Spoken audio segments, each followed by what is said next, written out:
Thanks, Secretary. He'll take your place, Pascal. Oh, Pascal, I get to introduce Pascal, which I'll do with great joy and honor. So the world is watching as President Trump tries to make peace in every place he can go. But at the same time, President Trump is putting peace into the hearts of Americans and bringing peace of mind to them, especially Americans who cannot afford their medications.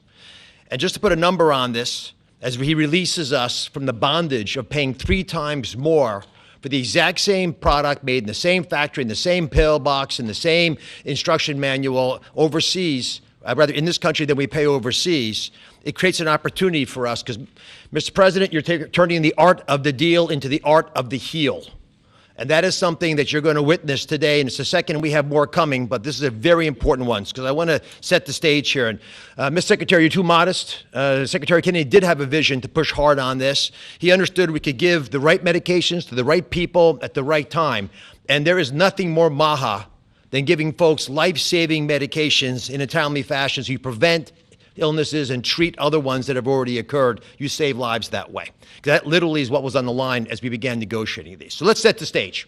Where are we right now? Why this order? Last week in this very room, President Trump welcomed the CEO of Pfizer, and that company, a leading U.S. pharmaceutical company, pledged to provide exactly what the president promised.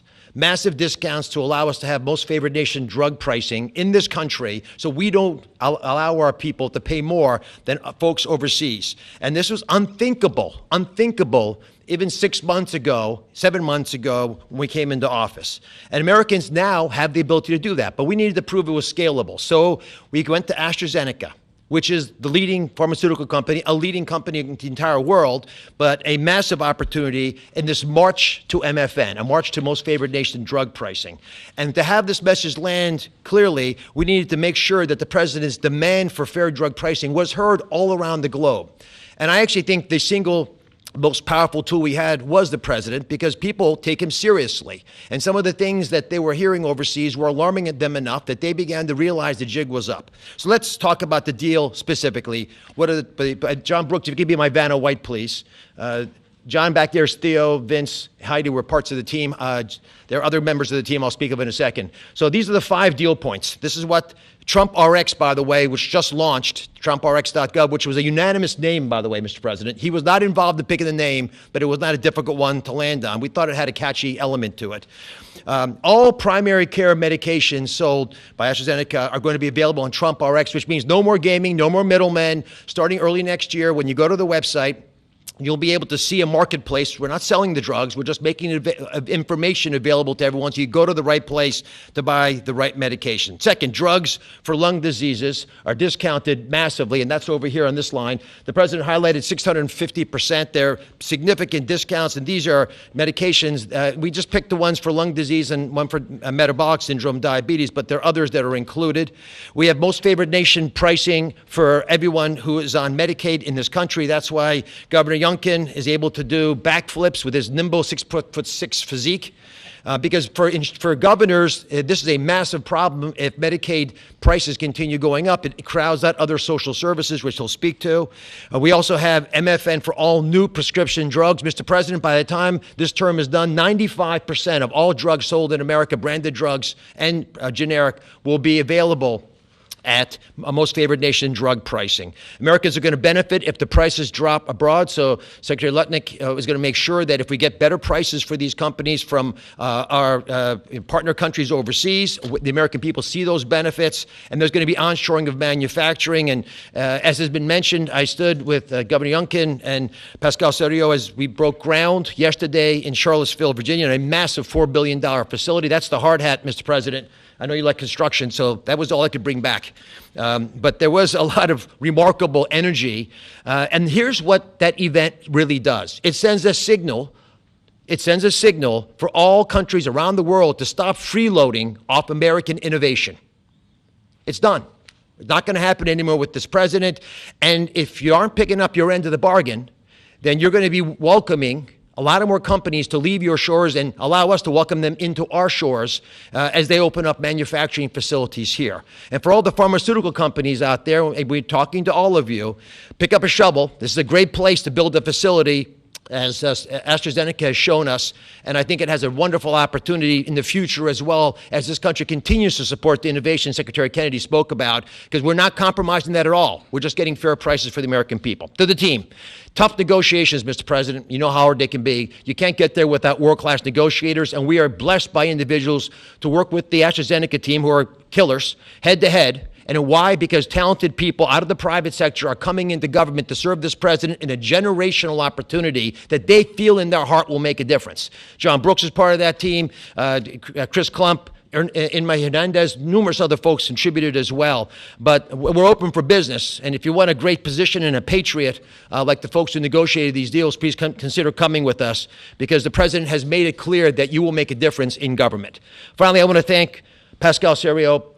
Pascal is an interesting, almost enigmatic individual. He's a CEO of AstraZeneca. He is born in France, Australian citizen, knighted in Great Britain, running their largest pharmaceutical company. So you figure out the lineage. But one thing I know is a very, very smart man who came here early on, took the president seriously, and he recognized the inherent unfairness of the European model of global freeloading off our innovation. He appreciated the challenge, and he wanted to be part of the solution. So Pascal, take it away. Thank you so much. So, President Trump, it is really a pleasure to see you again, since I had a chance to meet you last time you visited the UK for your state visit. I know the King actually kept you late during the night, during your visit, late up at night. And I must thank you, actually, for returning the favor.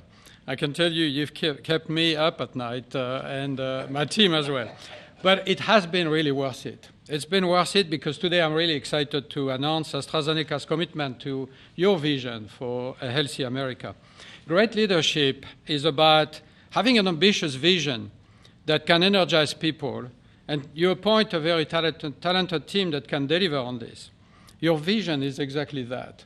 It is about lowering the price of medicines for American patients while ensuring that America remains a global powerhouse of innovation in biopharmaceuticals. And that's not easy to do. We need to keep inventing the technologies and the products that will cure disease. But you actually gave us a key, equalization. That's an important word. Yeah. You've assembled a remarkable team, actually, that together with us found a way to deliver on your vision. I would like to thank you, Mr. President, for your collaborative and your trusting approach throughout the discussion that led to this agreement. In addition, I would like to thank Secretary Lutnick, I'd like to thank Secretary Kennedy, Dr. Oz, and the CMS team, in particular John Brooks, who is here today, but also Chris Klump, for their very straightforward approach and their collaborative work that, together with my great team at AstraZeneca, enabled us to deliver this agreement today. It is an agreement that allows a number of wins. First of all, a great win for American patients. This agreement will deliver improved access to our medicines at a lower cost. We've addressed the 4 points that you raised in your letter, ensuring Americans do not pay more than patients in other wealthy countries. So it's a big win for patients and the healthcare system as a whole. But it's also a big win for the economy and for taxpayers, because it supports rebalancing the cost of innovation across wealthy nations. For too long, America has shouldered a disproportionate portion of the world's R&D cost for breakthrough medicines development. That imbalance is not sustainable. It had to change. And equalization levels the playing field, with wealthy nations contributing their fair share to the cost and the risk associated with biopharmaceuticals R&D. And I would say it's also a big win for state budgets because these Medicaid price reductions will have an immediate impact on Medicaid budgets and provide substantial relief to state budgets. Finally, your vision also secures America's strong position in life sciences and the onshoring of critical innovations and manufacturing. As a company, we will invest $50 billion in manufacturing and in R&D. We already have a large presence in the United States. We have 19 sites, and we employ 25,000 people around the country. They're all developing the new generation of medicines. But we'll continue to increase our presence in this country. We're expanding our manufacturing footprint in Texas. We're building our second large R&D center in Kendall Square in Boston. We are building a cell therapy manufacturing plant in Rockville, Maryland, and there's more to come. So a lot of investment over the next few years. I want to say that I appreciate very much Secretary Letnick granting us a 3-year tariff exemption to localize the remainder of our products. Most of our products are locally manufactured, but we need to transfer the remaining part to this country. And also for your great support to convince also other wealthy countries to share the cost of pharmaceutical innovation. It is an important part of this agreement, rebalancing and the cost around the country, around the world. Yesterday showcased our commitment to the United States with this $4.5 billion investment in the beautiful Commonwealth of Virginia to manufacture what we call API, active ingredients for our medicines, but also antibody-drug conjugates that are such a critical part of the future treatment of cancer care, what is called smart chemotherapy, targeted chemotherapy. I want to thank Dr. Oz for joining us for the groundbreaking ceremony near Charlottesville, together with Governor Youngkin. And I actually love your AstraZeneca hat. I know you wanted to bring a shovel, but didn't make it to this beautiful room. I have to say it has been a great pleasure to work with Governor Youngkin and his team, in particular Secretary Segura, on this investment.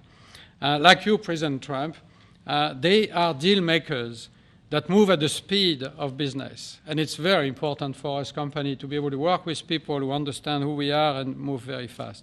Our new facility will be a great example of Virginia supporting domestic production of medicines for America, enhancing national security in pharmaceutical supply, but also creates thousands of highly skilled jobs. Governor Youngkin gave me a beautiful Virginia flag that we will proudly fly alongside the American flag in front of our new facility. So AstraZeneca's commitment to the United States is very strong, and this agreement ensures we'll make an even bigger difference for American patients. So, Mr. President, thank you again for welcoming me in this beautiful office and for making this moment possible. Thank you so much. Pascal. Thank you very much. Over to you, Glenn. Well, first of all, I just want to thank everyone for celebrating this landmark moment. This landmark moment is not just a moment to announce a new way to buy less expensive, life-saving medicine, but it is a step function change in the way that Virginians and Americans can access medicines. And it is a step function change because historically there was an opaque pricing mechanism that had so many people standing between the manufacturers and the patients that no one knew really what it cost. Well, now we can go direct to consumers. And that's what Trump Rx is all about, going direct to consumers, where a consumer can come and find that particular medication that they need and go direct to the company and get the best possible price.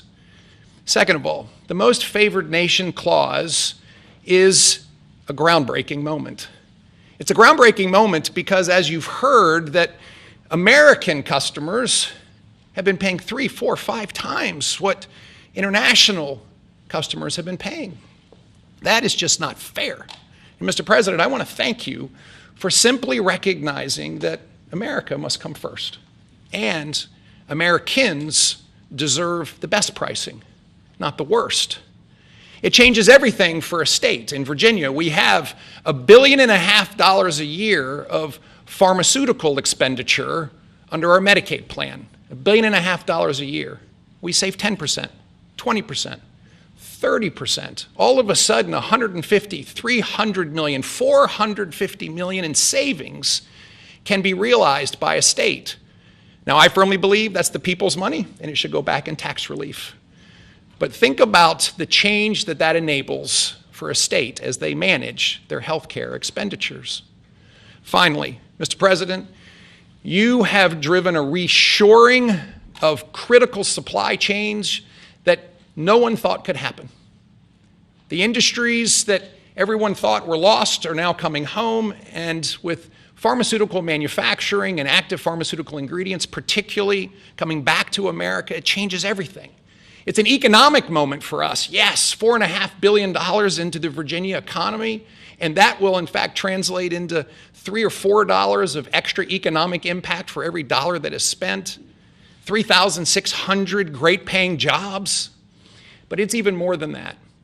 This is a national security moment. And what you've just heard is one of the leading pharmaceutical companies in the world is choosing America, and yes, Virginia, to invest nearly $5 billion to build the most critical manufacturing for the future of America's health. That's not just a single example. It's happening all over. And in fact, in Virginia, Mr. President, we've been blessed with nearly $10 billion of commitments to build new pharmaceutical manufacturing in the great Commonwealth of Virginia. And therefore, I believe this is a moment to celebrate investment, but more importantly, to celebrate breakthroughs for American citizens to get access to life-saving medicines at costs that they deserve because they're all made here. Mr. President, you and your cabinet have been amazing. As a governor, I have found that the cooperation with every one of your cabinet members, and sir, yes, you, has been beyond compare that I could ever imagine. I want to thank you for helping us make Virginia great again, too. Thank you.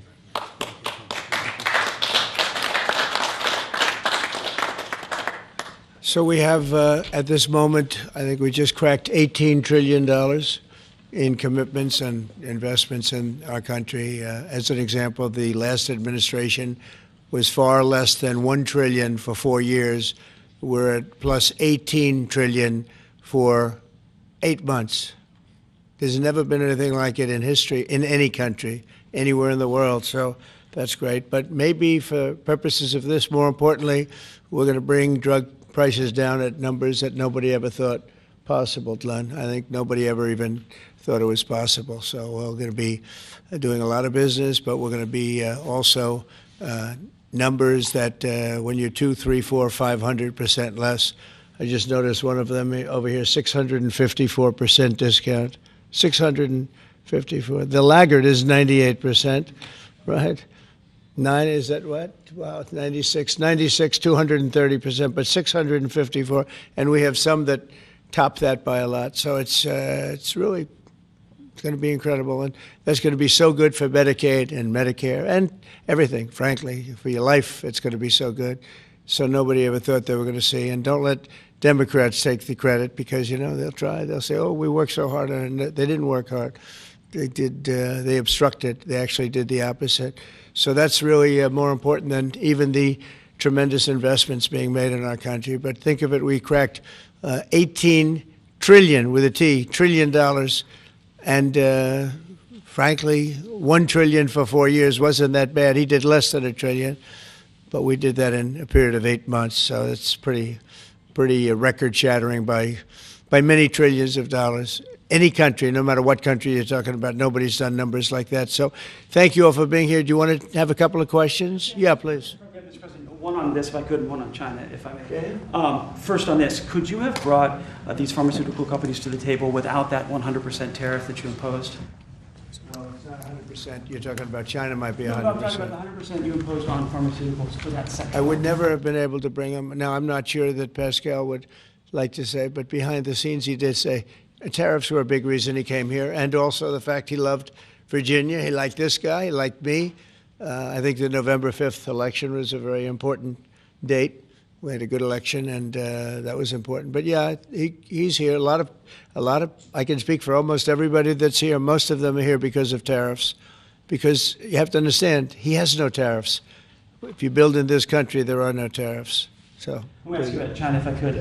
Just want to confirm, have you canceled your meeting with President Xi? And No, I haven't canceled, but I don't know that we're going to have it. But I'm going to be there regardless, so I would assume we might have it. But, they hit the world with something that really is not anything that people are going to do. And it was shocking. I can tell you, Howard and I and Todd, Scott, we were all speaking about it before. And we said, where did that come from? It was just, that was out of the blue, right? Out of the blue, they came up with this whole import-export concept. And nobody knew anything about it. So. If they roll back their export controls, the new announcement, would you Well, roll yeah, back? look, we're going to have to see what happens. That's why I made it November 1st. We'll see what happens, yeah. Mr. President, the last time, Mr. President. Go ahead, please. What else besides software could be on the table in terms of export controls? A lot more. I mean, you have a lot more. We have airplanes, we have airplane parts. You remember that from last time. We were just surprised at China. I have a very good relationship with President Xi, and they did that. This is not something that I, instigated. This was just a response to something that they did. And they didn't really aim it at us. They aimed it at the whole world. The whole world is subject to it. So I thought it was very, very bad. But we have many things, including a big thing is airplane. They have a lot of Boeing planes, and they need parts and lots of things like that. Steve? Israeli Prime Minister Benjamin Netanyahu to accept the Gaza deal, and what will be your message to the Knesset when you speak to them? Well, he wanted it. It's been a long time. He's been fighting a long time. He's been fighting hard. He wanted it. It's a great deal for Israel, but it's a great deal for everybody, for Arabs, for Muslims, for everybody, for the world. And as you know, on Monday the hostages come back. They're getting them now. I mean, they're getting them now. They're in some pretty rough places under earth. They're in some pretty rough places where only a few people know where they are, in some cases. So they're getting them, and they're also getting the bodies, approximately 28 bodies. And some of those bodies are being unearthed right now as we speak. I mean, they're working on it right now as we speak. It's a tragedy. It's a tragedy. No, he was very happy with it. And I can tell you that I saw Israel dancing in the streets, but they were dancing in Qatar and Saudi Arabia and UAE and many, many countries. I saw Egypt. They were dancing. I'll be going to Israel. I'll be speaking at the Knesset, I think, early on. And then I'm also going to Egypt. They were terrific. But all of the countries were great. Indonesia was great. Jordan was great. They were all great. Everybody wants this deal to happen. What happens in Gaza the day after the hostage release? Day after what? The day after the hostage release, what happens there then? Well, hopefully you're going to have great success I call it everlasting success. I think you will, too. I think you're going to have tremendous success, and Gaza is going to be rebuilt. And you have some very wealthy countries, as you know, over there. And it would take a small fraction of their wealth to do that. But and I think they want to do it. And we're also setting up, as you know, a board of peace. It's called the Board of Peace. I don't know if that's the final name, but the word peace is definitely in there. And they have asked me if I chair it. We'll make sure things go well. And how confident are you that the ceasefire will hold? I think it'll hold, yeah. I think it'll hold. They're all tired of the fighting. Don't forget, you had October 7th, which was a horrible day, 1,200 people killed. But Hamas has lost 58,000 people. That's big retribution. That's big retribution. People understand that. So, no, I think they're all tired of fighting. And this really gives the whole Middle East, this is beyond Gaza. Gaza is very important, but this is beyond Gaza. This is peace in the Middle East, and it is a beautiful thing. It's a term that you and I have been hearing since we were very young, right? And now we have a chance of really having that. And as you know, most of the countries have passed all these resolutions. Every country is there. Iran came in. I was very happy to see that. I was very honored that Iran came in. They said they support it. Russia came in. President Putin, he supports it fully, very fully. So I was happy to see even countries that weren't necessarily involved in the process, they all support it. I don't know of anybody that doesn't. And I've never seen happier people than many of these places, not just Israel. Many of these places, they're all dancing in the streets. I've never seen anything like it. Mr. President, Okay, go ahead, please, in the back. Thank you. What guarantees did you give Hamas to persuade them that Israel will restart the bombing campaign once the hostages have been exchanged? What did I do with respect to them? Well, I spoke a little bit tough, and that's what would happen. I mean, you have to speak tough. That's a tough world. That's a tough, as they say, neighborhood. And they're tough people. They're very tough people, and they're smart people. They're good negotiators. They have a things going. They put that to good use. They're going to be very, very successful. But they knew the retribution would be tremendous, unsustainable. It would have been unsustainable. It would have been complete obliteration, and they didn't want that. And nobody wants it at this point. They want to get on with rebuilding the entire Middle East. It's not only Gaza. It's going to be the entire Middle East.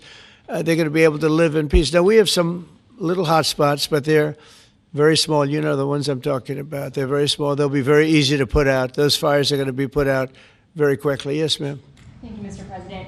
Talking about the Middle East still, going to the phases that come after this first phase, is there consensus on the additional points in your plan, or are the details still being fine-tuned? I think there is consensus on most of it, and some of the details, like anything else, will be worked out, because you'll find out that when you're sitting in a beautiful room in Egypt, it's easy to work something out, but then sometimes it doesn't work from a practical standpoint. So certain little things, but for the most part, there's consensus, yes. Do you intend to hash that out when you're in Egypt? I might, yeah. I mean, I'll be there because I'll be going to, I'll go to Cairo. I think that's where we're going, as opposed to the place of the signing. And we have a lot of leaders from all over the world coming too. They've been invited. And then I'm coming back, I believe it's Tuesday night, for Charlie Kirk, a friend of mine, a friend of all of ours, a friend of a lot of the people right here.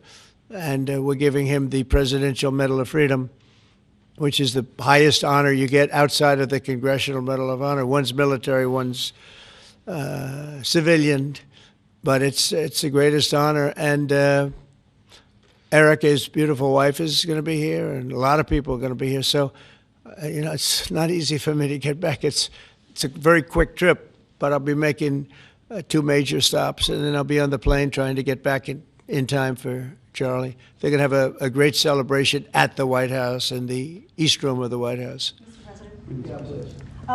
Russell Vought said the reductions in force have begun related to this shutdown. How many layoffs have you authorized for this first round, and from which agencies? And it will be Democrat-oriented, because we figure, they started this thing, so they should be Democrat-oriented. It'll be a lot, and we'll announce the numbers over the next couple of days, but it'll be a lot of people, all because of the Democrats. I mean, they want to give $1.5 trillion to people that came into the country illegally. More important than that, because we all have a big heart. We want people to be taken care of, but we have 0 people coming in. You know that, Glenn, right? That's a pretty impressive number, even for a successful governor. But we've had, for the last 4 months, 0 people coming in illegally. They're coming in, but they're coming in legally. They're coming in through a process that's really a really good process right now, because we want people to come in, but they have to come in legally. So what we're doing is, as these different groups come due, we're going to make a determination. Do we want them or not? And I must tell you, a lot of them happen to be Democrat-oriented. These are people that the Democrats wanted, that in many cases were not appropriate. We fought them at the time, and it was ultimately signed in. And some of these people, these are largely people that the Democrats want. Many of them will be fired. Yes, please, behind. The Nobel Peace Prize was announced this morning. Your thoughts? Which one? The Nobel Peace Prize. Your thoughts? Look, including a very big one, and I'm not sure, when you say big, it's certainly, I think, to the mind of most, the most important deal ever made in terms of peace. But the one we just signed, it's been signed, sealed, and it's going to start taking place now. It's already started. Monday's going to be a very big day when the hostages come back. But I made 8 deals, transactions of wars. One was 31 years going on. 10 million people were killed. One was 34 years. One was 36, 37. One was 10. One was just starting. 2 were just starting, actually, but they were well on their way. In the case of India and Pakistan, 7 planes were shot down. It was a bad one. And I did it largely through trade. I mean, that one, numerous of them. I talked tariffs. I said, look, if you're going to do that, we're going to put very big tariffs on your country. And they were both great. They stopped fighting, and there were 2 nuclear powers. So, they're all big. They're every one of them big. You take a look at the Congo. You take a look at the Congo and Rwanda. 10 million people killed over a long period of time. Got that one solved. We did a total of 8 as of this. 2 days ago, I would have said 7, which I did say, but the other one was signed up, sealed. As you know, Israel signed it just now. They signed it and they approved it today, their parliament. And it's a great honor to be involved with so many. So the person who actually got the Nobel Prize called me and said, I'm accepting this in honor of you because you really deserved it. That a very nice thing to do.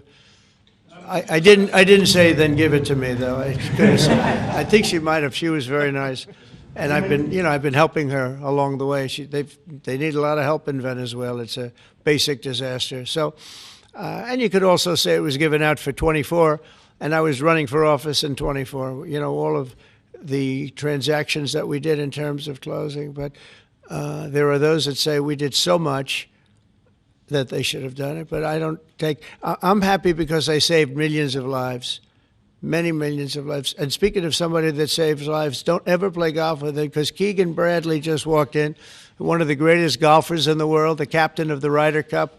And man, I'll tell you, you did a good job. You almost came back. I turned on, I said, I sort of turned off. It wasn't looking good. And then a little while later, I turned on. I said, you guys might make, that would have been the miracle. What a great job. He's respected by those golfers like nobody. And I just want to compliment you, Keegan. That was an incredible job. Right here, we have a lot of unfriendly fake news media. And he's not used to that. He's used to getting only good publicity, I think, Howard. These are all golfers. But you're some golfer, I'll tell you that, and some leader. Thank you very much. Great job. Thank you, Keegan. Mr. President, on China. Yeah, please. On immigration, ICE are making arrests, target arrests at courthouses in New York City and around the country. Criminals, they're arresting criminals, that's right. Yeah, go ahead. I'm happy about it. I want them to arrest criminals. And if you take a look at D.C., a year ago, D.C. our great capital was a very unsafe place. You know that. Some of you were mugged and talk openly about it. Some of the media was mugged. But right now, D.C. is one of the safest places in the whole country. The restaurants are booming. They're opening up new restaurants. The restaurants were all closing. Now you can't get into a restaurant. They're opening up new restaurants. It took 12 days for us. We sent in not politically correct military. We sent them in based on merit. We won the case in the Supreme Court. Everything now is based on merit. Our country was founded on things based on merit. Like Keegan Bradley is not going to be playing golf if he wasn't a great player. If he shoots lower scores, there's no more merit system than that one, Keegan, right? If you miss a putt, they don't say, oh, that's okay, let's take it again, do they? No, it's based on merit. Everything's based on merit. And we're back to the merit system. And when they saw that military is all about merit. They're big, strong people that they're patriots too. And you take a look at D.C., and now we're in Memphis, and Memphis was really crime-ridden. It was terrible. A lot of people being killed. And they say in 12 days they can't even believe how much better it is. And it'll take probably a month over there, and we're heading to Chicago because we want to save Chicago. Do you know they had over 4,000 people killed in Chicago over a short 4,000 people, and I have to watch this slob of a governor stand up and say that, well, everything's okay, we've got it under control. They had 4,000 people murdered over a very short period of time. There's not a city in the world, I don't believe, that can claim, you hear so much about different, I won't, embarrass anybody, like by saying Mexico City or by saying anywhere in Afghanistan. There's no place like that. And then I have to listen to the mayor who's got a 5% approval rate, maybe less. He's an incompetent man. And the governor's an incompetent guy. He's a guy that was thrown out of his family business like a dog. And I know his family very well. And now he's a governor. And when I watch him trying to say that it's okay, we have crime under control, I lost 4,000 people over a very short period of time. I believe it's like 6,000, 7,000 people were shot but didn't die. But 4,000 people died. And then he gets up and talks about how it's not a problem. Or Portland, Oregon. I mean, every time I look at that place, the place is burning down. There's fires all over the place. When a store owner, there are very few of them left, but when a store owner rebuilds a store, They build it out of plywood, and they don't put up storefronts anymore. They just put wood up because they know it's going to be ripped down. And then I hear how wonderful it is. It's not wonderful. It's a disaster. That's almost an insurrection, that place. So we put our people in there, and they do the job, and they've really done the job. And the beautiful thing is we've done it. 12 days we had this place safe, and now it's, I would say within a month, it was beautiful. And it continues to be. That was 3 months ago. I'll tell you, D.C. now is one of the hottest places, just like this country. We were a dead country, and you've heard me say it 100 times. We were a dead country. King of Saudi Arabia said it. Others say. The Emir of Qatar said it. Many. UAE said it. The leader, great leader, UAE, all great leaders. They said effectively the same thing. 1 year ago, we had a dead country. Now we have the hottest country anywhere in the world. I just want to thank everybody, and I want to, in particular, thank AstraZeneca. What a great company you have. What a company you've built. You've been there a long time and done some job. It's an honor to have you. I assume you're going to build, so it's $4.5 billion for a plant. That's a pretty big plant, isn't it? I was going to say, could he make it a little bit more? Well, we have a couple of them where they're going to spend $65 billion on one plant, AI. All I know is it's, AI is based on information. I hope they're right about information. I don't know. You're going to make a lot of money there's got to be a lot of information out there, but that seems to be pretty hot. But we have a lot. We're leading the world on information on AI, as you know, by a lot. It's not even close. So we're doing a job. And I want to thank everybody, but in particular, Pascal, thank you very much. It's a great honor. Thank you. Thank you very much. Thank you, everybody. Have a good time. Thank you, press. Thank you, press. Thank you, press. Let's go. Thank you. Thanks, guys. Thank you. Thank you, press. Thank you, press. Let's go. Let's go. Thank you, guys.